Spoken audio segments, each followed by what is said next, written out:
말씀 요한복음 18장 7절부터 다시 한번 보겠습니다.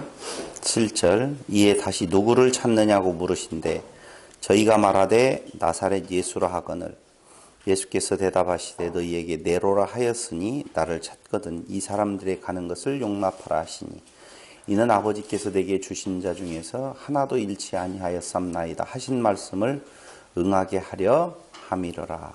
아멘. 지난 시간 우리는 예수님께서 이제 잡히시는 모습, 이제 잡혀서 아버지께로 가시는 모습에 그 입구에 들어선 내용을 같이 살펴보았습니다. 절대 힘이 없어서 무기력하게 잡혀가신 것이 아니라고 하는 사실을 지난 시간 우리는 살펴보았었죠. 예수님을 잡으러 온 자들의 숫자가 적게는 300명, 많게는 600명, 어떤 책에는 그 군대가 1000명까지도 되어진다라고 이야기를 하는데 많은 자들이 이 복음서 중에서 공관복음, 마태마가 누가복음에서 보면 요한복음하고는 좀 다른 표현도 나오는데 그들이 올 때 검과 몽치를 가지고 왔다라고 표현되어져 있습니다. 그러니까 그 많은 사람이 검을 들고 몽치를 들고 온다는 말은 예수님을 따르는 세력이 만만치 않았음이 분명하지요. 힘이 없는 거 아니라니까요. 그런데도 그들 앞에 예수님은 순순히 잡혀주시지요. 그때 그들이 와서 나사렛 예수를 찾는다라고 할 때 예수님께서 에고에이미 네로라 하니까 그들이 엎드러졌다라고 이야기했죠. 지난 시간 그것 때문에 두 가지의 뜻을 이야기했지만 여러분들에게 무엇으로 받아들여 주기를요? 1번으로 받아들여 주기를 그 권위, 그 능력. 그래서 지난 시간 이야기했던 그 땅에 엎드려지느니라 라고 할 때 그 핍토라고 하는 말은 큰 두려움에 그들이 놀라다, 엎드려지다 이런 의미를 담고 있어요. 근데 이제 일반적으로 생각을 하게 되어지면 갑자기 네로라 했는데 쫙 엎드려졌다. 이제 말이 안 된다. 무슨 소설 쓰고 있냐. 라고 말한다라고 보면 그 세력, 만만치 않은 세력, 그때 예수님께서 네로라 당당히 나가는 것을 신호로 해서 혹시 그들이 지금 싸움을 시작되었다라고 생각하고 엎드려진 것이 아니냐. 이렇게 생각할 수도 있다는 겁니다. 그러나 몇 번으로요? 1번으로 어떻게 해요? 그 예수님의 권위가 그들로 당연히 엎드려지게 한 그런 권위가 있음에도 불구하고 어쩐다? 그렇지, 잡히신다. 지금 그 이야기를 하고 있는 것입니다. 그러면서 이에 다시 누구를 찾느냐고 물어보지요. 그러니까 나사렛 예수라라고 또 이야기하니까 나다 네로라 하였으니 나를 찾거든 너희들이 나를 찾는다면 나만 데려가라 그 말이죠. 나만 데려가라 이 사람들을 가는 것을 용납하라 라고 이야기를 합니다. 근데 이 용납하라 라고 하면서 이는 9절에 아버지께서 내게 주신 자 중에서 하나도 잃지 아니하였삼나이다 하신 말씀을 응하게 하려 함이러라 이렇게 나오잖아요. 그때 9절에서 말하는 이는 무슨 의미죠? 그 말이 조금 애매한 부분이 있어서 한 번 더 말씀을 드리는 거예요. 자칫 잘못하면 이 사람들이 가는 걸 이들은 놓아주어라, 이들은 죽이지 말아라, 잡아가지 말라 라고 하는 의미로 해석되어질 수 있을 것 같아서 이는이 그런 말이 아니고 요한복음 11장 44절 한번 보실래요? 11장 44절에 보면 죽은 자가 수족을 배로 동인 채로 나오는데 이건 무슨 이야기인지 아시죠? 예수님께서 나사로를 살리는 거예요. 그래서 수건을 동인 채로 수족을 배로 동인 채로 나오는데 그 얼굴은 수건에 쌓였더라. 예수께서 가라사대 때 풀어놓아 다니게 하라 하시니라. 풀어놓아 다니게 한다라고 하는 말이 그 앞에 이 사람들의 가는 것을 용납하라라고 할 때 그 용납하고 같은 단어를 쓰고 있어요. 풀어놓아 무엇한다? 다닌다, 놓아 주어라라고 하는, 용납하라라고 하는 내용. 이 사람들이 가는 걸 무엇하라? 용납하라. 물론 나 잡아가면 돼. 얘네들은 놓아줘. 그 말이 맞는 이야기예요. 그냥 그대로 그 말이에요. 됐죠? 근데 그 단어가 쓰인 11장에 가서 보니까 풀어놓아 다니게 하라라는 말이에요. 그럼 나사로가 죽었다가 살아난다는 말은 죽었다 살았다 죄의 문제 해결을 의미해요. 그것까지는 이해가 왔으리라고 봐요. 그러니까 예수님께서 지금 그들에 의해서 끌려가 죽임을 당하는 것, 그것이 뭐라는 거예요? 내게 주신 자 중에 하나도 잃지 아니하는 거라 그 말입니다. 그들의 죄를 대신 지시기 위하여서 잡혀 가시는 것이다. 그 말이에요. 이는이라고 하는 말은 앞에 이들을 놓아주어라 라는 말을 받는 것이 아니라 어떤 것? 십자가에 죽으러 가시는 것. 지금 힘없이 끌려가시는 모습. 이는 예수님에게 주신 자 중에 하나도 잃지 아니하는 유일한 방법이에요. 만약에 개인적으로 사람을 힘으로 구원한다라고 보면 있는 제자들을 야 못해 안 돼 너희 건들기만 해봐 이러면은 그 뒤에서 어떤 놈은 죽을 수도 있잖아요. 그 구원이 아니라 무슨 구원? 십자가를 통한 죄로부터의 구원을 지금 이루시는 일이다. 어떤 일이? 예수님께서 힘없이 잡혀가서 죽는 것이 그런 의미죠. 응하게 하려 함이러라. 이에 시몬 베드로가 검을 가졌는데 이것을 빼어. 자, 보세요. 이게 참 중요한 말이에요. 시몬 베드로가 검을 가졌는데 이것을 빼어 대제사장의 종을 쳐서 오른편 귀를 베어버리니 그 종의 이름이 뭐라고 나와요? 말고라고 나오고 있습니다. 보세요. 베드로가 검을 뺐다라고 하는 말은 검을 가지고 있다는 거예요. 근데 예수님을 잡으러 오는 자들도 검과 몽치를 가졌어요.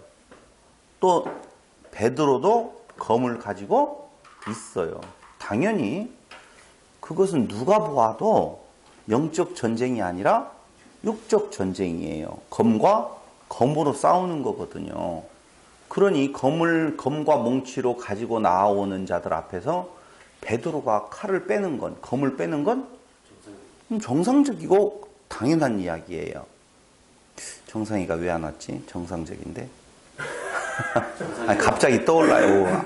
이놈의 아들들이 와야 되는데 라고 하는 인간적인 욕심이 갑자기 떠올라서 그랬고요. 농담이고. 근데 검을 뽑아서 그 앞에 대적자로 쓰고 제일 그 말고라고 하는 존재, 그 말고라고 하는 이름의 뜻이 무슨 뜻을 가지고 있냐면은 왕의 권세라는 뜻을 가지고 있어요. 그러면 지금 말고는 누구냐 하면은 대제사장의 종이에요. 근데 그 이름 자체가 왕의 권세란 말입니다. 그러니까 진짜 왕 앞에 왕의 권세를 가진 자가 지금 와서 너를 잡고 죽이겠다는 말이거든요. 너를 잡고 죽이겠다. 그럼 당연히 진짜 왕은 그 가짜 왕의 권세 앞에서 그를 대적하여 싸워 이겨야 되죠. 그런 의미에서 베드로는 반석. 베드로가 누구예요? 예수네요? 아니, 한번 보면 그렇단 말입니다. 예수가 뭐예요? 반석이라고 그랬잖아요. 근데 베드로라는 뜻이 반석이라는 뜻이에요. 그러니까 아니 뭐 거기에서 희한하게 뭐 새로운 거 발견했다 이렇게 하지 말고 베드로가 칼을 빼서 그 말고의 귀를 자르는 행위는 인간적인 입장에서 보면 전혀 문제될 것이 없이 오히려 의로운 행동이란 말입니다. 그게 무슨 전쟁이라면 육적인 전쟁이라고 보면 당연히 그렇게 행동을 해야 된다 그 말입니다. 그런데 예수님께서 하신 말씀은 검과 몽치를 가지고 나온 그들 앞에 말고의 귀를 잘라버린 그 베드로를 향하여서 잘하였다 라고 하지 아니하고 도리어 검을 집에 꽂으라 이렇게 이야기를 하신다 이거죠. 이렇게 이야기를. 그거 보세요. 말과 예수께서 베드로더러 이르시되 검을 집에 꽂으라. 아버지께서 주신 잔을 내가 마시지 아니하겠느냐 하시니라. 자, 이 검이라고 하는 것을 한번 생각을 해보자고요. 검은 뭐예요? 말씀. 한번 볼게요.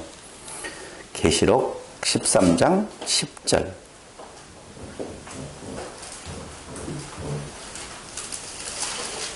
아니요, 정확하게 말하면 히브리 4장 12절. 히브리서 4장 12절을 먼저 봐야 돼요. 히브리서 4장 12절. 검이나 칼이라는 말이 안 나오지만 거기 비슷하게 나오는 말씀이 있는데요. 4장 12절 시작. 하나님의 말씀은 살았고 운동력이 있어 좌우의 날선 어떤 검보다도 예리하여 혼과 영과 및 관절과 골수를 찔러 쪼개기까지 하며 또 마음의 생각과 뜻을 감찰하신다 라고 나오지요. 그렇죠? 그럼 여기 저를 보세요. 여기 하나님의 말씀은 살았고 운동력이 있어 좌우의 날선 어떤 검보다도 예리하다라고 할 때에 검이 아닌 검보다도 예리한 걸로 이야기를 하잖아요. 그런데 다른 것에서 보면 또 하나 계시록 1장 16절. 여기 히브리서 4장은 덮으면 안 돼요. 놓아두고 가야 돼요. 계시록 1장 16절. 제가 읽겠습니다. 그 오른손에 7별이 있고 그 입에서 좌우에 날선 검이 나오고 라고 나오죠. 어린 양의 모습이죠. 그렇죠? 근데 그 앞에 날선검이 나오고 그 얼굴은 해가 힘있게 비추는 것 같더라. 내가 볼 때 그 발 앞에 엎드려져 죽은 자 같이 되매. 그죠? 좋다. 왜냐하면 지금 어린 양의 권세의 등장을 검이라고 표현하고 있는데 그때 어떻게 돼요? 엎드러졌다고 나오죠. 그럼 앞에 지금 엎드러진 거 우리가 봤었잖아요. 내려라 할 때 엎드려지잖아요. 비슷한 장면이에요. 근데 그 입에서 뭐가 나와요? 검이 나와요. 또 한 절을 보면 계시록 2장 12절에 보면 버가모 교회의 사자에게 편지하기를 좌우에 날선 검을 가진 이가 가라사대 이렇게 나오잖아요. 다시 히브리서 4장으로 넘어옵니다. 12절 하나님의 말씀은 살았고 운동력이 있어 좌우의 날선 어떤 검보다도 예리하다라고 하는데 무엇을 가졌다고 계시록이 말하고 있어요? 검을 가지고 있다고 나와 있어요. 맞아요. 지금 베드로가 가지고 있는 그 검은 다른 의미로 본다라고 보면 그는 뭘로? 말씀으로. 왜? 영적 전쟁이니까. 예수님께서 실질적인 검을 휘두르는 베드로에게 그 검을 칼집에 꽂아라 라고 이야기해요. 그 말은 지금 이 싸움은 육적인 전쟁이 아니야. 그럼 무슨 전쟁이냐? 네가 가지고 있는 그 검은 칼집에 꽂혀 있어야 돼. 그 칼집이 뭐냐면요. 원어를 풀이해보면 텅 빈, 말을 하자면 아무것도 아닌 거예요. 칼이 꽂혀져 있지 않으면 칼집은 의미가 없다니까요. 근데 그게 바로 뭐냐면요. 그 텅 빈 아무것도 아닌 그게 자기예요. 자기. 봐봐요. 칼을 차고 있죠. 칼집이 붙어 있잖아요. 그게 내 몸이에요. 나예요. 거기에 뭘 꽂으라? 칼을 꽂으라. 칼을 빼면 어디를 향하고 있고? 너를 향하고 있고. 육적인 칼은 너를 향해서 싸우려고 하는 칼이라니까. 근데 칼을 빼지 말라는 거예요. 빼지 않은 칼을 왜 가지고 있어? 칼을 버려라 그렇게 안 하거든요. 어떻게 하라? 꽂으라. 검을 집에 꽂으라. 그 집이라고 하는 것이 자기라니까. 진도 나갈게요. 꽂으라 그 말은 오늘 이야기한 것처럼 그 검은 상대방을 죽이는 검이 아니고 히브리서 4장 12절에서 보니까 뭐라고 그랬어요? 12절 하나님의 말 살았고 운동력이 사회의 날선 어떤 검보다도 예리하여 무엇? 혼, 영, 관절, 골수를 찔러 쪼개기까지 하며 그 마음의 생각과 뜻을 감찰한다. 그 말이에요. 자기를 찔러요? 너를 찔러요? 자기를 찔러요. 자기를 찌르는 거예요. 그러니까 말씀을 주신 이유는 그 말씀으로 너를 향하여서 전쟁을 벌리는 것이 아니고 자기를 찌르는 거라니까. 그래서 어떻게 해야 된다고 그랬어요? 아프다고 그랬잖아. 검은 무슨 검이라고 그랬어요? 성령의 말씀이라고 하고 그 검은 성령의 검이라고 그러잖아요. 그러니까 성령이 우리 안에서 우리를 찌른다니까 말씀으로. 뭘 어떻게 왜 찔러요? 올라가면 올라가지 말라고 자르는 거지. 그게 그래서 바울이 그 고백을 하는 거예요. 날마다 죽노라. 칼이 내게 꽂혀야만이 내가 죽지 놈을 죽이는 거 아니라니까. 어? 칼은 내 집에 꽂혀서 나를 찌르는 전쟁이지. 그게 영적 전쟁이에요. 사단이 밖에서 죽여버릴 거야 이렇게 덤비는 것이 아니라 올라가라. 더욱더 너를 올려야지. 착한 일을 많이 해야 돼. 너의 의를 좀 세워봐 할 때의 성령의 검 말씀이 나를 찌른다 그 말이에요. 그러니 네 검을 집에 꽂으라 그 말이에요. 그리고 어떻게 되어져요? 내가 죽어야 되는 거예요. 아닙니다. 못 죽습니다. 사단아 뒤로 물러가라 그 말이죠. 물러가라. 그게 사단의 역사라니까요. 성령의 역사는요. 우리 높아지려고 할 때, 내 의를 세우려고 할 때, 나 있음으로 등장하려고 할 때 내 마음을 찌르는 거예요. 그걸 너무너무 정확해서 그냥 어디 마디마디 하나 걸치지 아니하고 그냥 지나침이 없이 모두 다. 그래서 히브리서 4장 12절에 보면 우리의 모습을 우리가 볼 수가 있다니까요. 이 칼이 얼마나 날카롭게 우리를 찔러야 되는 건지. 그때 찌르는 것은요. 칼을 빼서 그 육적인 그 상대방을 찌르는 것은요. 칼로 죽이는 것이에요. 치는 거예요. 찌르는 거지만 칼 집에다가 꽂아놓고 자기 자신을 찌르는 걸 뭐라고 하는 줄 아세요 혹시? 자해라고 하는구나. 자해라고 하는구나. 아니요. 수술이라고 그래요. 죄송해요. 안 죽어요. 찔러도. 계속 아파요. 그걸 뭐 때문에 한다고요? 문제 있는 것을 도려내려고. 분리시키려고. 박리시키려고. 그래서 수술을 순간순간 당할 때에 오호라 나는 곤고한 자로다. 그래서 사망 그 날마다 죽어가는 그 심정 그걸 위하여서 누가 죽으신 거예요? 예수께서 죽으신 거라니까. 예수님이 달리 죽으셨나요?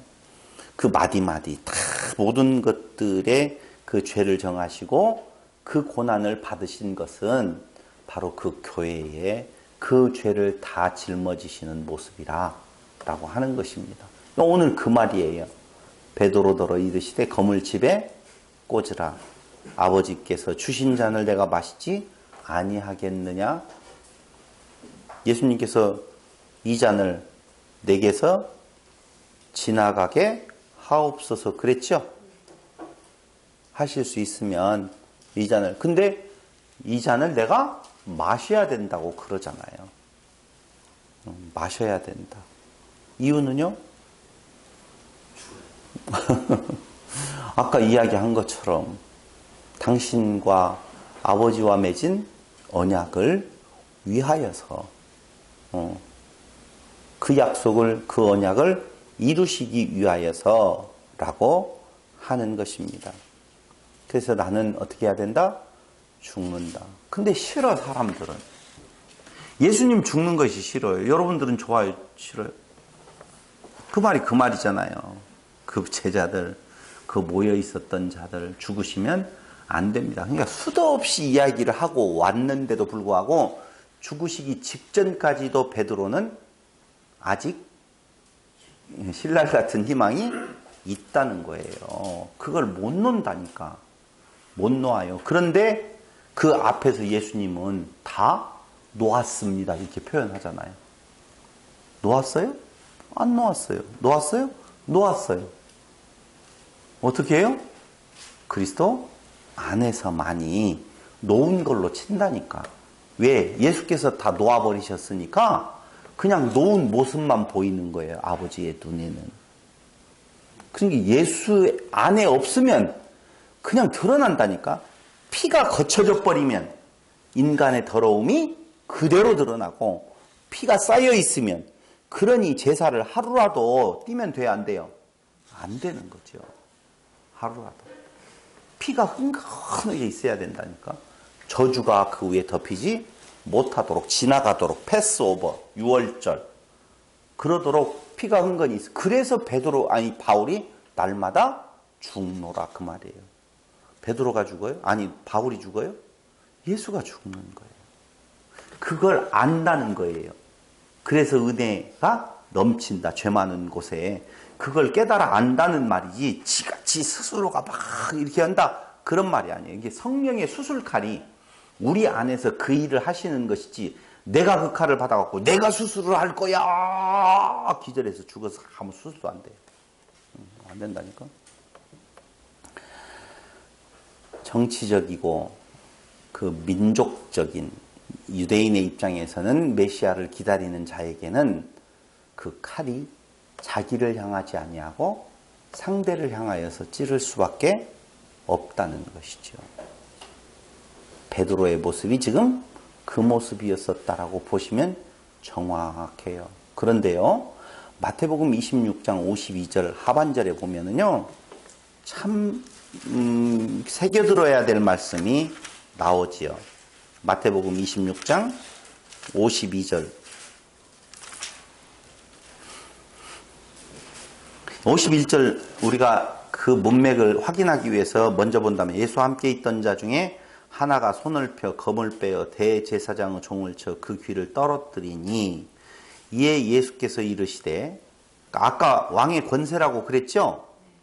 그럼 베드로는 네가 왕이 아니야. 너희가 왕이 아니야. 우리 예수가 왕이야. 내가 예수의 왕의 권세 안에 있어 하고 치는 거거든요. 그렇게 싸우는 건데, 그때 이에 예수께서 이르시되 내 검을 도로 집에 꽂으라. 검을 가지는 자는 다 검으로 망하느니라. 이 말이 뭔 말이에요? 12영 더 되는 천사를 보내시게 할 수 없는 줄로 아느냐? 아니에요. 그 싸움을 위하여라고 보면 하늘의 천군 천사를 보내어서 저들을 다 멸할 수 있지만, 이 싸움은 그 싸움이 아니라, 혈과 육의 싸움이 아니라 영적 싸움이라 그 말이에요. 그러면서 했던 말씀이 검을 가지는 자는 다 검으로 망하느니라. 근데 이 뒤에 나오는 검, 마카이레라고 하는 요 검이라고 하는 것은요, 검을 가지는 자는 검으로 망한다고 그랬죠? 그 검은 수술칼이 아니라니까요. 상대를 죽이는 칼이에요. 그러니까 이렇게 보시면 돼요. 검을 주었는데 그 검으로 무엇을 한다고요? 상대방을 쳐. 상대방. 그 검으로 자기가 어떻게? 망한다. 이해되죠? 검이 아까 뭐라고 그랬어요? 말씀이라고 그랬잖아요. 근데 그 말씀으로 너를 정죄한다. 그 정죄가 도리어 자기를 정죄한다. 그 말이에요. 그게 수술하라고 준 칼이 아니라 성령의 검이죠. 너를 다 자기를 찌르려고 하는 건데, 날마다 죽는 모습인데, 그건 누가 그렇게 하셨어요? 예수만이 그렇게 하셨잖아요. 근데 그 칼을 가지고 어떻게 해요? 자기의 죄악된 모습을 드러내어 보여주는 것이 아니라 나 있음으로, 나 지켰음으로, 나는 의롭고 너는 악의 존재로서 정죄한다라고 하는 건 네 정죄로 네가 뭘 받으리라? 정죄를 받는다. 그 말이에요. 원수가 어디 안에 있다고 그래요? 자기 집 안에 있다고 그러죠? 그렇죠? 원수가 거기에 있어요. 밖에 있는 것이 아니에요. 원수하고 싸워서 이기는 것이 아니라 원수가 자기 안에 있어서 원수하고 자기가 싸우는 거예요. 그렇다니까. 칼 받으셨어요? 막 자해하고 있어요. 안 되죠? 밖으로 쓰고 싶어 죽어요. 그런데 그 밖으로 쓰고 싶어 죽겠다는 말이 바로 왕적 메시아, 정치적인 메시아를 요구하면서 자기를 더 높은 자리에 올려놓고 싶은 인간의 욕망이라고 보면 인간은 그럴 수밖에 없어요. 그럴 때 성령을 보내주어서 자기를 수술하게 만들어요. 성령을 보내주어서 자기를 순수한 성령의 능력으로 내가 한다는 말이 아니라 성령께서 집도하신다니까요. 뭘로? 말씀으로. 그 집도를 당하고 있었을 때 우리는 어떻게 되겠어요? 그렇죠. 아프지. 다 같이 시작. 아야 소리를 낸다니까요. 그게 뭐예요? 바울의 모습이라는 거예요. 오호라 나는 곤고한 사람이다. 날마다 죽노라. 다 거기에 나오는 이야기라고 하는 것입니다. 검을 가지는 자는 뭘로 망해요? 검으로 망한다. 우리 그런 거 있어요? 없어요? 없어요. 이때 검은 다른 검 아니라고 그랬어요? 밖으로 향하는 검이라고 그랬어요? 그 검 가지는 자는 그 검으로 망한다. 우리 이제 그걸 뭐라고 생각했어요? 검 쓰면 언젠가는 상대방의 칼로도 망한다. 이렇게 생각을 했잖아요. 총 쏘면 총으로 망하고. 아니요. 그 말이 아니고 바로 주신 말씀, 주신 율법을 자기의 모습을 보는데 쓰지 아니하고 남을 정죄하는 데 쓴다는 것은 자기의 의로움을 자랑하는 것이고 그게 자기의 멸망의 근거가 되어지는 것이지요. 죄 없다 하면 도리어 그게 사망의 길이지요. 요한계시록 13장 10절.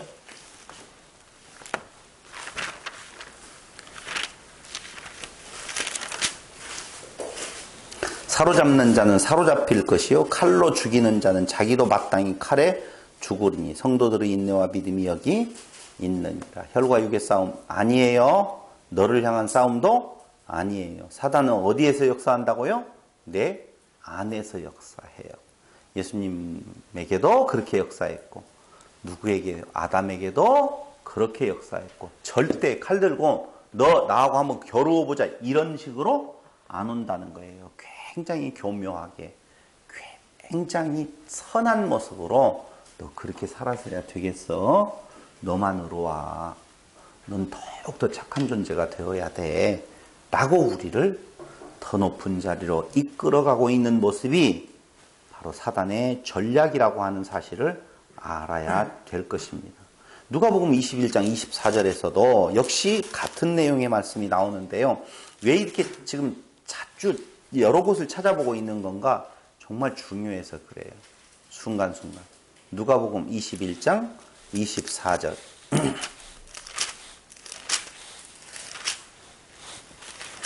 찾으셨어요? 저희가 칼날의 죽임을 당하며 모든 이방에 사로잡혀 가겠고 예루살렘은 이방인의 때가 차기까지 이방인들에게 밟히리라. 예루살렘의 환난, 인자의 오실 때라고 할 때에 그들이 뭘로 망한대요? 칼날의 죽임을 당하며 모든 이방에 사로잡혀 가겠고 라고 이야기하잖아요. 그렇죠? 근데 그 칼날의 그 말, 이방인에게 사로잡혀 가겠고 지금 돌아오고 있잖아요. 그럼 어떻게 된 거예요? 언제까지? 잠깐 동안만 그런다는 말인가요? 그렇게 자꾸 역사의 어떤 나타난 모습으로 우리가 해석을 해본다라고 하면 정말 해석 안 돼요. 이스라엘 망했어요? 흥했어요? 지금 흥했어요? 망했어요? 이스라엘은 이 내용을 그 성전 이슬람 성전이 있다는 거에 의미를 많이 두고 전혀 의미 없어요.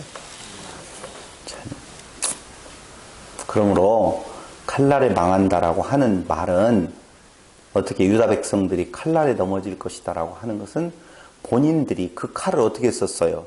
정죄 하는 쪽으로 자기들만의 의로운 쪽으로 썼잖아요. 그들의 멸망의 근거는 거기에 있는 거예요.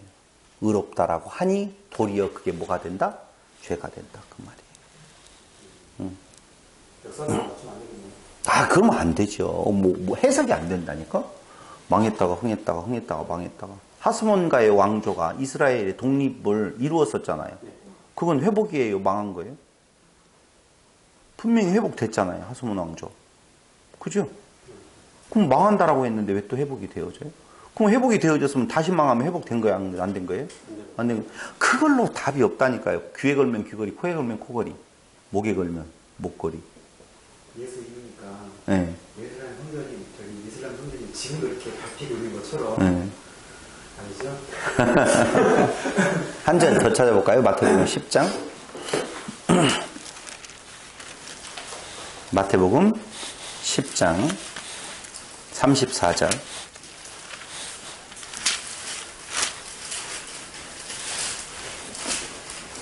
내가 세상에 화평을 주러 온 줄로 생각지 말라. 화평이 아니요 검을 주러 왔노라. 내가 온 것은 사람이 그 아비와 딸이 어미와 며느리가 시어머니와 불화하게 하려 함이니 사람의 원수가 자기 집안 식구리라. 아비나 어미를 나보다 더 사랑하는 자는 내게 합당치 아니하고 아들이나 딸을 나보다 더 사랑하는 자도 내게 합당치 아니하고 또 자기 십자가를 지고 나를 쫓지 않는 자도 내게 합당치 아니하니라. 자기 목숨을 얻는 자는 잃을 것이요 나를 위하여 자기 목숨을 잃을 자는 어디리라. 어디에 있어요? 다 밖에 있는 거 아니죠. 그러면 내 안에 있는 것들이죠. 가족 모두 다 안에 있는 것들인데 그 안에 있는 것들을 무엇하는 거예요? 소중하게 여기고 높이는 거고 귀하게 여기는 것들이에요. 이 내용들이. 화평을 주러 온 것이 아니라니까요. 그게 뭐예요? 가족의 우애. 화평이지요. 집안끼리 싸우지 아니함. 좋지요. 집안 식구들이 잘 먹고 잘 사는데 누구 하나 어려운 거 없이 사는 것. 다 좋은 거 화평이잖아요. 그죠? 집안이 똘똘 뭉쳐서 그 칼을 어디로 휘둘러야 돼요? 밖으로 휘둘러야 돼요. 그렇죠? 네가 어떻게 밖으로 휘둘러야 되거든요. 그게 이스라엘의 모습이에요. 우리 민족 빼놓고는 다 싸움의 대상들이거든요. 근데 그들은 관심이 있어요, 없어요? 없어요. 하나님께서는요, 그 이스라엘 밖의 존재들에게는 관심조차도 없다니까. 어디에 관심이 있어요? 그 안의 존재에게 관심이 있어요. 교회라고 하는 그 울타리 안의 존재들에게 관심이 있어요. 어떤 관심? 그 밖에 있는 자들은 이미 버리운 자들이기 때문에 관심의 대상도 아니 되어지지만 안에 있는 자들은 관심 있어요, 없어요? 있어요. 무슨 관심? 그렇죠. 수술이에요. 어떻게 수술을 해요? 예수로 만들어줘야 될 거 아니에요. 그게 히브리서 몇 장이라고요? 아까 4장 12절. 냉정하게 수술을 해내고 있다니까요. 그 모습, 그 아파하는 그 모습, 끝까지 이 땅 위에 있는 모습이 바로 그리스도 닮아가는 그 수술이에요. 그 수술. 그 안의 싸움이라니까. 근데 우리는 그 싸움을 어떻게든지 어디로 빼보고 싶어요? 밖으로 돌리고 싶어요. 이유는 내가 있으니까 그렇다 그 말이죠. 분명히 맞는 이야기예요. 예수님은 자기 자신이 죽어야 된다고 말씀하시는 거고 그것이 바로 누구를 위한? 너. 그 너는 누구에 있는 거예요? 그리스도 안에 택한 자로서의 교회를 의미하는 거라 그 말입니다. 그 힘이 없어서 죽는 것, 그들의 그 기대에 부응하지 아니하는 것이 아니라 힘이 없어서가 아니라 그 일을 위하여서 예수님은 오셨기 때문에 당연히 죽으시고 그 십자가의 그 의미가 성령을 통하여서 그의 택한 자들에게 수술칼로 성령의 역사로 주어지게 되어졌었을 때에 그 도려내는 아픔이 장난 아니지요. 그 가족 안에서 그 분쟁이 일어나는 것이 그 교회로 보면 된다니까요. 이 지금 가정을 우리 개인적인 가정으로 보지 말고요. 그 안에서 분쟁이 있어야 되는데 요새 교회 분쟁하자고 그래요? 하지 말자고 그래요? 하지 말자고 그러잖아요. 수술하지 말자고 그러잖아요. 대충 그냥 가자 그 말이죠. 이번에 저하고 이름이 똑같은 이은재 목사님 있잖아요. 여러분들 아시고 계시는 분. 그분이 한기총에서 아주 중요한 역할을 좀 하더라고. 근데 그 하는 부분에 있어서 그 기독교 한기총하고 또 무슨 총회가 갈라졌었잖아요. 뭐 기독교의 연합단체가 갈라졌는데 두 개 합치는 부분, 이단에 대한 대응하는 부분, 뭐 여러 가지 부분들에 대한 내용들을 이야기를 해요. 왜 갈라졌는데요? 갈라진 이유 다른 거 없어요. 나 있다. 나 똑똑하다. 나 권력을 갖고 싶다. 거기에요. 상당히 예산이 있어요. 상당한 예산이. 그 예산에 대한 내용을 쉽게 포기할 수가 없는 거죠. 당연히. 그러니까 그리스도가 그 중심에 있는 것이 아니라는 것이죠. 그 안에 수술이 사람의 힘으로, 사람의 노력으로, 사람의 시도로 되어지는 것 없어요. 하나 되어짐이라고 하는 것 지금 계속 이야기했잖아요. 어떻게 하나 되죠? 하나 되면 십자가밖에는 없다니까요. 이 십자가가 뭐예요? 죽음이에요. 그러니까 그리스도 안에서 하나됨이라고 하는 내용이요. 여러분 아무리 우리가 밖으로 자 하나 되자 해봐야 안 돼요. 하나 되는 방법은 딱 하나밖에 없어요. 그게 뭐예요? 죽어 썩어질 때 그리스도께서 심겨지고 그리스도로 꼽히는 것이지요. 열매 맺는 것이지 우리가 펄펄펄 살아있다라고 보면 절대로 하나 될 수가 없다는 거죠. 그럼 우리가 죽어야 될 거 아니에요. 죽읍시다. 안 된다니까? 안 돼요. 그래서 성령의 검이 우리를 수술해낸다 그 말이에요. 우리 안 돼요. 그래서 은혜지요. 이걸 이론적으로 안다고 해서 구원함이 있는 거 아니라고 지난 시간 이야기했잖아요. 하나님의 은혜야 라고 하는 걸 알았어다. 하나님의 은혜야. 그 알았고 내가 그걸 고백하고 그걸 말하고 있어서 구원함이 아니에요. 그럼 구원은 뭘로 받아요? 은혜로 받지. 좋았어요. 정확하게 이해가 된 것 같아서 참 좋습니다. 18장 12절 이에 군대와 천부장과 유대인의 하속들이 예수를 잡아 결박하여 먼저 안나스에게로 끌고 가니 안나스는 그 해의 대제사장인 가야바의 장인이라. 생각을 해보세요. 대제사장이 누구예요? 가야바예요. 저를 보시고요. 그때의 그 대제사장으로 임명된 자는 가야바라니까. 안나스가 대제사장으로 있었을 때는 그 이전이에요. 15년경? 주 15년경까지 안나스가 했나요? 근데 그 안나스의 사위가 누구냐면은 가야바예요. 그럼 현 대제사장에게 예수를 끌고 가야 돼요? 구 제사장에게 끌고 가야 돼요? 현. 근데 왜 안나스에게로 먼저 데려갔을까요?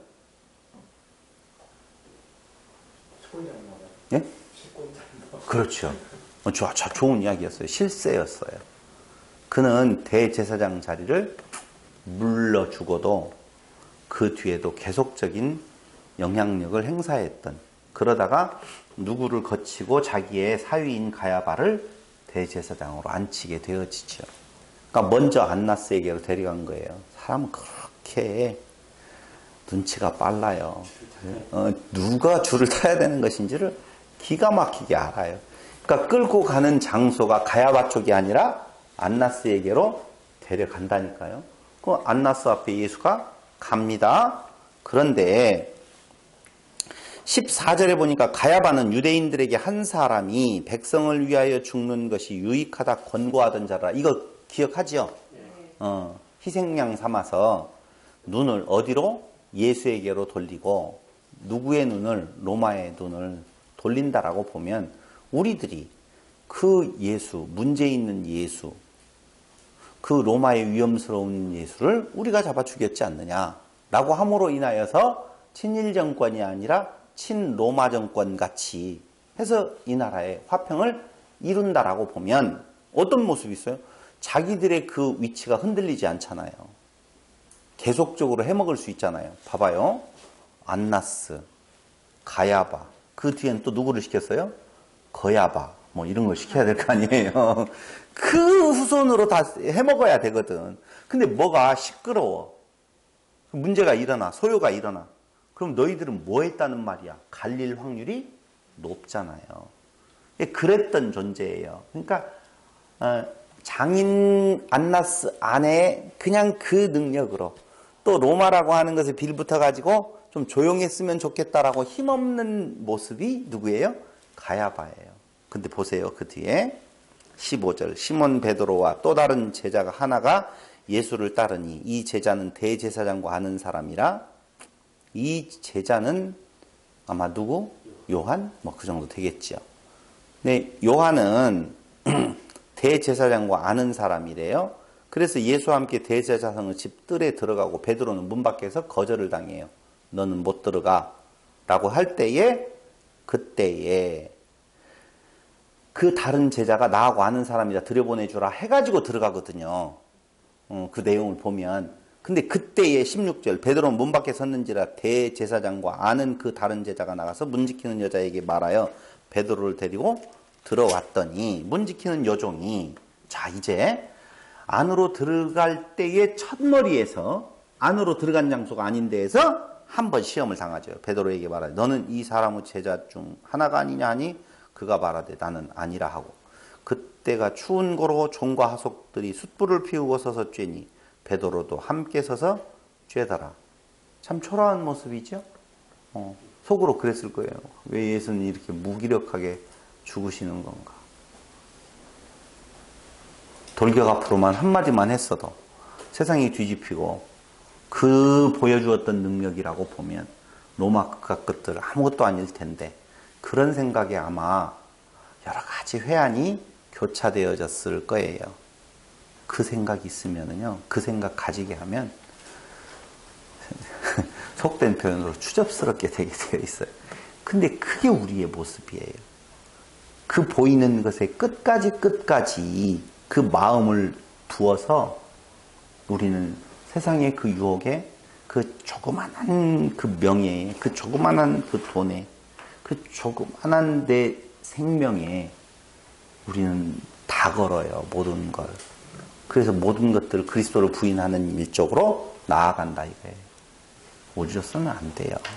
그 모습 그대로 보여주는. 베드로만 그런 거 아니에요. 그때 모여 있었던 자들이 다 죽을지언정 이라고 다 동의했다고 그렇게 말하고 있어요. 그 장소에 베드로만 있어요. 교회는 안 그래요? 똑같아요. 교회 안에 지체된 우리까지 말할 것도 없다니까. 너무 작아서 그걸 언급할 가치조차도 없다 그 말입니다. 나는 그 중에서 좀 달라 라고 말하고 있는 베드로를 얘를 끄집어 당겨서 보게 만드는 거라니까요. 난 달라. 뭘 달라 다르기는. 19절 대제사장이 예수에게 그의 제자들과 그의 교훈에 대하여 물어봤다고 그랬어요. 봐봐요. 이 대제사장이 지금 누구예요? 가야바 앞이에요? 안나스예요? 한번 보지요. 거기 뭐라고 나와 있는 건가?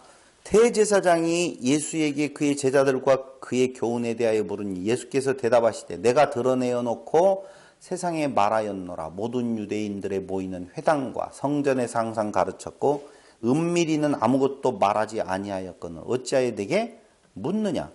내가 무슨 말을 하였는지 들은 자들에게 물어보라. 저희가 나의 하던 말을 아느니라. 그렇게 말하잖아요. 지금 신문하는 대제사장은 예수에 대해서 알아요 몰라요? 알아요. 그는 정보를 다 가지고 있어요.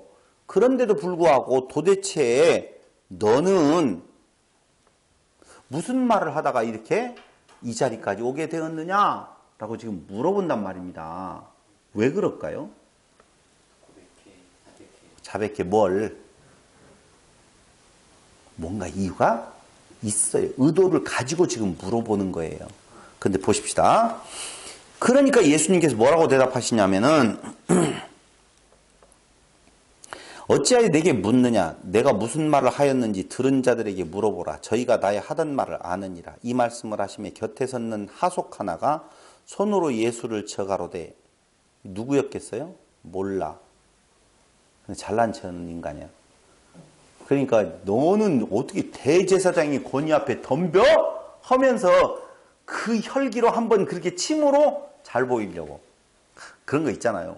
너 우리 스승님한테 덤벼? 이런 사람 있잖아요. 그 모습 지금 보여주고 있어요. 잘못하였으면 그 잘못한 걸 증거하라. 대장이 이같이 대답하느냐 하니 예수께서 대답하시되 내가 말을 잘못하였으면 그 잘못한 것을 증거하라. 잘하였으면 네가 어찌하여 나를 치느냐 하시더라. 안나스잖아요. 안나스예요 아직. 근데 안나스는 어떤 인물이라고요? 실권자요. 실권자는 그만둔 지도 오래되었는데 지금까지 그 권세를 가지고 있다라고 보면 교활한 자지요. 영리한 자라니까요. 근데 그 자가 뻔히 알고 있는 그 사실에 대해서 예수에게 다시 물어본단 말입니다. 왜 물어봤는 건가? 딱 하나밖에 없어요. 그게 뭐예요? 그 예수를 거짓 선지자로 몰아서 죽이려고 그래요. 요한복음 7장 12절로 한번 보겠습니다. 요한복음 7장 12절.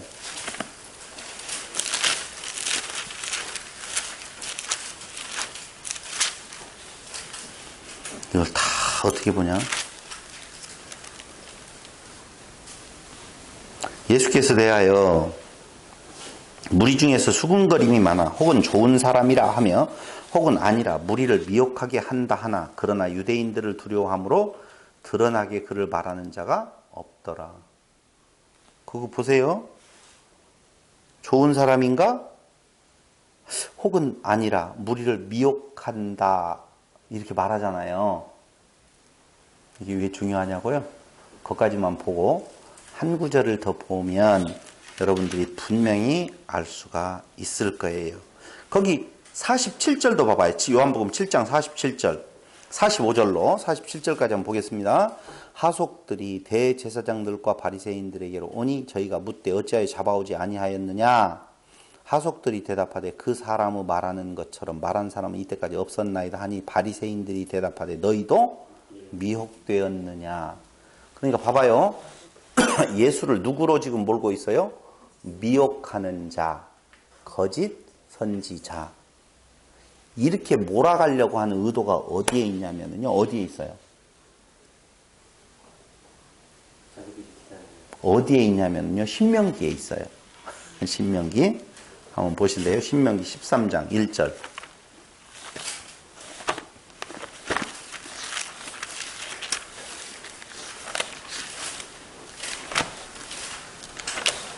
신명기 13장 1절.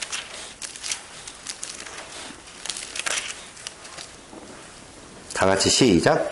너희 중에 선지자나 꿈꾸는 자가 일어나서 이적과 기사를 내게 보이고 내게 말하기를 네가 본래 알지 못하던 다른 신들을 우리가 쫓아 섬기자 하며 이적과 기사가 그 말대로 이룰지라도. 누구에 대한 모습이에요? 저를 보시고요. 누구에 대한 모습이에요? 예수님 모습이잖아요. 이적과 기사를 네게 보이고. 보여줬어요? 안 보여줬어요? 보여줬어요. 두 번째로 내게 말하기를 네가 본래 알지 못하던 다른 신들을 우리가 쫓아 섬기자. 다른 신 섬기자고 해요? 안 해요? 이거 잘 모르겠구나. 지금 유대인들은 여호와를 섬기잖아요. 근데 여호와 섬기는 거기에서 떠나 다른 걸 이야기하는 걸로 보이잖아요. 유대인들이 하나님 섬기자라고 하는데 예수를 죽이자고 하겠어요? 유대인인데. 그러니까 그들은 뻥한 거 봐요. 예수가 하나님이라고 그게 다른 신이라니까. 여호와 말고 그 신 말고 지금 뭔가 다른 신으로 그들을 끌고 가고 있다는 거예요. 만약에 자기들이 믿는 하나님을 섬긴다라고 하는 내용 쪽이면 당연히 좋아하지요. 근데 그를 싫어하고 미워하는 건 하나님 무시하고 있고 지가 하나님이라고 하는 다른 신을 지금 이야기를 하고 그 말이라니까. 지금 다 그 말이에요. 신명기. 이적과 기사 보여줬어요? 안 보여줬어요? 보여주었어요. 다른 신을 섬기자고 그래요. 산 신들을 우리가 쫓아 섬기자 하며 이적과 기사가 그 말대로 이룰지라도 이렇게 나오잖아요. 그러니까 가짜가 아니에요. 진짜로 그런 일들이 있을지라도. 그럼 이 말은 그들은 예수님에게 적용해서 죽여야 될 자로 몰아가고 있지만 실질적으로 거꾸로 성도의 입장에서 보면, 교회 입장에서 보면 그런 일을 하는 자가 있어요, 없어요? 있다니까. 이게 하셨으면 좋겠는데, 다시요. 이건 이 말로 지금 그 안나스 앞에 있는 예수에 대해서 안나스의 의도가 이를 뭘로 몰아가고 싶다? 미혹하는 자, 거짓 선지자로 몰아가서 군중들로 하여금 당연히 죽여야 될 자입니다 라고 하는 쪽으로 죽여야 된다니까. 그렇게 되어지면 뭘로 죽어요? 돌로 죽어요. 그렇게 되어지면. 근데 예수 넘어갔어요? 안 넘어갔어요? 안 넘어가네. 너 뭐야? 라고 이야기할 때 예수께서 내가 이렇게 이런 일을 했는데 내가 나를 믿으라고 내가 했다. 뭐 이렇게 이야기가 되어서 봐라! 돌로 쳐라! 신명기에 나오지 않냐? 뭐 이래야 되는데 안 말렸어요. 안 몰렸어. 실질적으로 그런 일이 있는데 거기 또 3절 너는 그 선지자나 꿈꾸는 자의 말을 청종하지 말라. 이는 너희 하나님 여호와께서 너희가 마음을 다하고 성품을 다하여 너희 하나님 여호와를 사랑하는 여부를 알려 하사 너희를 시험하심이니라. 그런데 거기에서 보던 것을 또 하나 가서 보면은요. 신명기예요. 똑같이 신명기 제가 지금 몇 장 보고 있어요? 13장이죠. 13장인데 몇 절을 더 보냐면은요. 신명기 13장 이거 몇 절을 봐야 되느냐. 그 뒤에 나오는데 거기까지만 볼게요. 뒤에 쭉 읽어보면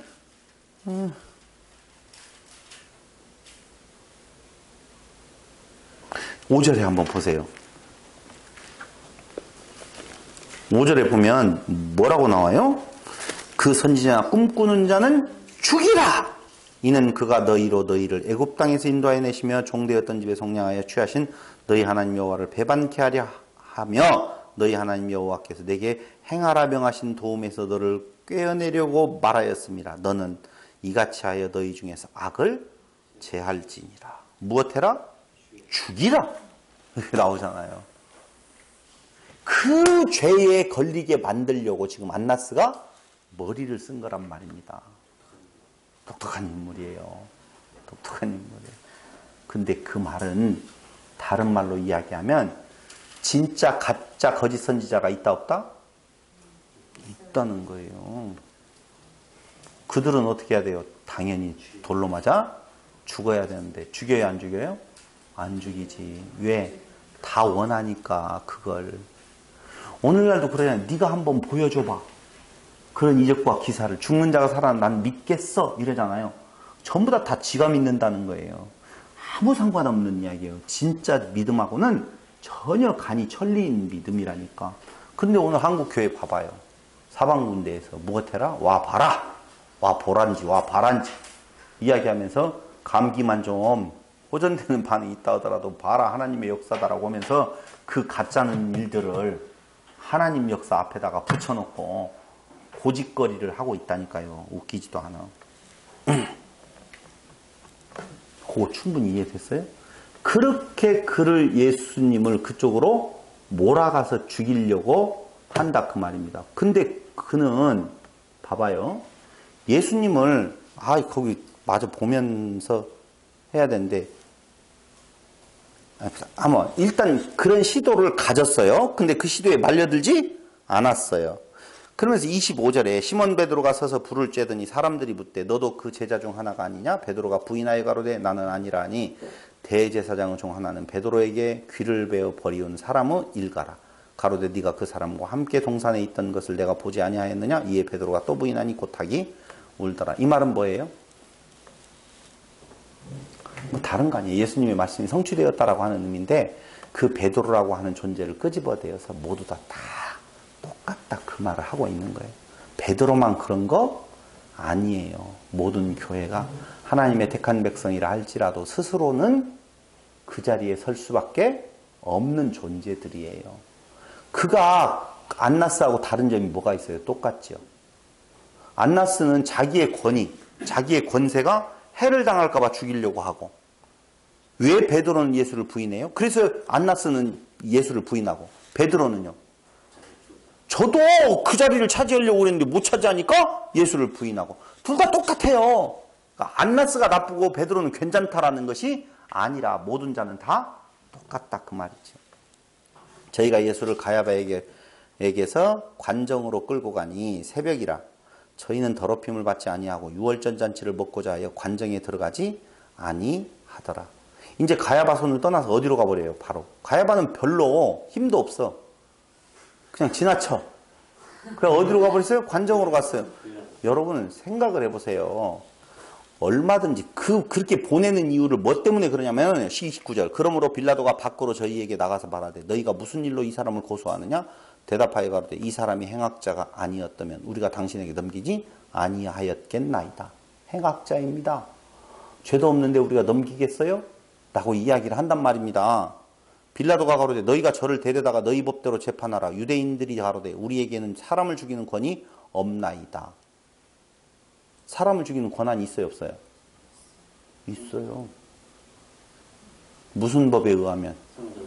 유대법에 어긋나는 일은 유대인들에 의해서 죽임을 당해도 로마가 관여하지 않았었거든요. 그래서 누구를 죽였어요? 스데반도 돌로 쳐 죽였잖아요.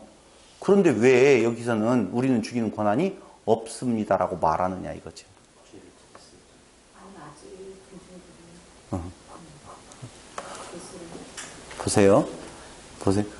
보세요. 이 사람이 행악자가 아니었다면 우리가 당신에게 넘기지 아니하였겠나이다. 빌라도가 가로되 너희가 저를 데려다가 너희 법대로 재판하라. 유대인들 가로되 우리에게는 사람을 죽이는 권이 없나이다 하니 이는 예수께서 자기가 어떠한 죽음으로 죽을 것을 가리켜 하신 말씀을 응하게 하려 함이러라. 죽일 수 있는데도 불구하고 굳이 로마의 군병들에게 넘겨져서 죽어야 될 의미는 두 가지예요. 첫째는요. 나무에 달려 죽어야 돼. 돌에 맞아 죽으면 안 돼요. 아시겠죠? 구약의 예언을 이루는 거고. 두 번째로는요. 유대인뿐만 아니라 누구에게도 이방인도 예수를 부인하는 존재들이라는 거죠. 저 유대인에게 돌로 맞아 죽었으면 이방인들은 뭐예요? 죄 없잖아요. 예수 죽인 죄 없잖아요. 아니에요. 이제 이방인들도 똑같다 그 말이에요. 모든 것이 죄 아래 있다. 두 가지의 의미를 담고 풀으시면 아무 문제 없다는 것입니다. 끝났죠? 그러면서 뭐라고? 응하게 하려 함이러라. 이에 빌라도가 다시 관정에 들어가 예수를 불러 가로되 내가 유대인의 왕이냐? 예수께서 대답하시되 이는 내가 스스로 하는 말이뇨? 다른 사람들이 나를 대하여 내게 한 말이뇨? 빌라도가 물어봐요. 네가 유대인 왕이냐? 그러니까 네가 그렇게 물어보는 거야? 다른 사람이 그렇게 말했다는 거야? 라고 물어보지. 빌라도가 대답하되 내가 유대인이냐? 네 나라 사람과 대제사장들이 너를 내게 넘겼으니 네가 무엇을 하였느냐? 내가 너에게 왕이라고? 그 말은 뭔 말이에요? 너를 로마의 반기를 둔 반란자로 본다 안 본다? 안 본다는 거예요. 그럼 너하고 나하고는 관계 있어 없어? 없어요. 관계 없어요. 그런 것이 있어요. 재판을 걸잖아요. 그 어디에서 나오던데? 재판을 걸었는데 그 재판을 거는 죄목이 있어요. 근데 그 죄목이 안 맞으면은요 무죄예요. 무죄예요. 하나, 둘, 세 가지의 죄가 있어요. 근데 검사가 한 가지의 이 죄로 걸었어요. 근데 이 죄는 해당이 안 되고 이 죄는 알아요. 다 인정해도 여기에서는 뭘로 나온다고요? 무죄로 나온다니까. 죄 부분에 대한 내용으로 보면. 그러니까 지금 로마법에 의하면 예수는 죄인이에요, 죄인 아니에요? 로마의 법정에서 십자가를 져야 될 죄인이 아니라는 것을 네가 왕이라고 한다라고 생각하면 네 생각이 왕이라고 생각하면 로마를 향하여서 반기를 든 유대인의 왕이 되어지는 거고, 네 생각이 아니고 누군가로 들었다라고 보면 나는 그런 생각 안 한다는 말이거든요. 너를 지금 고소한 자들이 있다. 그들이 네가 뭔 죄를 졌기 때문에 저렇게 너를 죽이려고 하느냐. 그 말은 로마법에는 죄가 있다 없다? 없다. 없는데 왜 로마법에 의해서 죽어? 이게 아이러니면서 복음이라니까.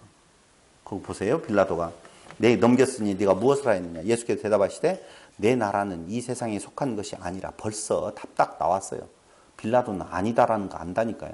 내가 왕이라고 할 때 내 나라는 이 나라 이 세상 것이 아니다. 너하고 상관이 있다 없다? 없다. 만일 내 나라가 이 세상에 속한 것이었다면 내 종들이 싸워 나로 유대인들에게 넘기우지 않게 하였으리라. 이제 내 나라는 여기에 속한 것이 아닙니다. 아시겠죠? 혈과 육의 싸움이면 당연히 베드로는 1등 공신. 그죠? 큰 의리 있는 친구. 근데 그날 아니어서 내 친구들이 칼 빼려고 할 때 내가 빼지 말아라 하고 오히려 내가 잡혀왔지 않느냐. 그렇게 베드로 알아들어요. 빌라도가 가로되 그러면 네가 왕이 아니냐? 예수께서 대답하시되 내 말과 같이 네가 왕이 아니냐? 그러면 말하면 돼야 안 돼요? 안 되잖아. 왕인데 너하고 상관없는 왕이야. 다른 의미야. 라고 하는 걸 네가 말했잖냐. 왕이라고 지금. 참 예수님 이 화법 이거 배우면 기가 막히겠어요. 내 말과 같이 내가 왕이니라. 내가 이를 위하여 났으며 이를 위하여 세상에 왔나니 곧 진리에 대하여 증거하려 함이니라. 무릇 진리에 속한 자는 내 소리를 듣느니라 하신데 빌라도가 그래 진리가 무엇이냐 하더라. 멍청한 사람이면 또 뭐라고 말해요? 아니, 왕이라고 했잖아. 그래서 죽었잖아. 아니 그 정도로 멍청하지 않아요. 빌라도가 그 총독으로 올 정도 되어지면 그가 말하는 내용이 뭔 말이에요. 한두 번 주고받으면요 저 말이 무슨 의미라는가 알 정도 되어진다니까. 근데 우리는요 왕이라고 했다가 안 하다고 했다가 아니요 우리는 헷갈리게 들은 사람이 가끔 있을 수 있어. 근데 이건 헷갈릴 이야기가 전혀 아니라는 거예요. 로마의 반란자 아니다? 아니에요. 맞아요. 정확하게 빌라도는 아는 거예요. 결국 누구에 의해서? 유대인들에 의해서 죽죠. 그러나 그 죄가 모든 것에 다 있는 거예요. 그러니까 죄를 그걸로 짓는다는 것이 아니라 원래 죄 아래 있어서 믿지 아니함이 곧 뭐라고 그랬어요? 죄라고 그랬어요. 예수님 십자가의 죽으심은 정죄하는 것이 아니라 구원하려고 했다니까요. 심판은 이미 믿지 않음으로 이루어진 거예요. 이 말을 하고 다시 유대인들에게 나가서 이르되 나는 그에게서 아무 죄도 찾지 못하노라. 이게 정답이에요. 6월절이면 내가 너희에게 한 사람을 놓아주는 전례가 있으니 그러면 너희는 내가 유대인의 왕을 너희에게 놓아주기를 원하느냐 하니 저희가 또 소리질러 가로되 이 사람이 아니라 바라바라 하니 바라바는 강도라라. 이해됐죠? 힘 있어요. 왕이셔요. 그런데 죽으셔요. 힘없어서 돌아가신 분 눈물 흘리고 맞아들이지 마시고 어떤 의미에서요? 힘이 있으신데도 불구하고 당신의 약속을 이루시기 위하여서 아무 소리 내지 아니하고 아사셀 양과 같이 끌려가시는 그 예수님.